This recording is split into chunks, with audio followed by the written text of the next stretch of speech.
Saving $1 million or more for retirement may seem like an intimidating goal, but the process doesn't have to feel overwhelming. While there's no one-size-fits-all method of getting started, one of the worst things you can do is nothing, says Lester, a retirement expert and author of Your Best Financial Life. Save smart now for the future you want, which will be released in March.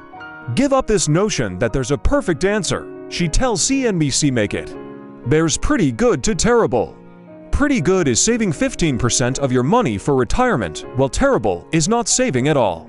But don't panic if saving 15% of your annual income is a bit out of reach right now. It's okay to start small.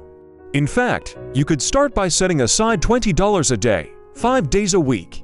Say you begin doing this at age 25. By putting what amounts to $100 a week into a retirement investment account that generates a 7% annual rate of return, you'd have about $1,057,681 saved up by the time you reach age 65, according to CNBC's calculations. In this example, you're setting aside for $100 a month.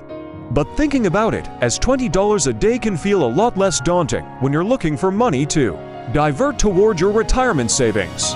Whenever you have a big goal, you don't do it by starting and finishing, right?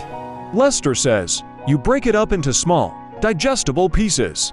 With that in mind, CNBC calculated how a $100 weekly contribution to a retirement investment account could grow exponentially over time if you started at ages 25, 30, and 35.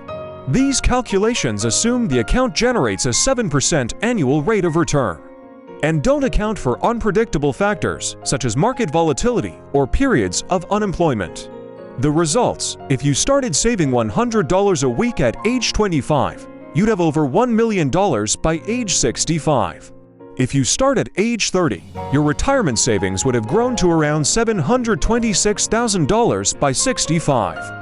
And if you began contributing $100 a week when you turned 35, you'd have close to $500,000 by retirement.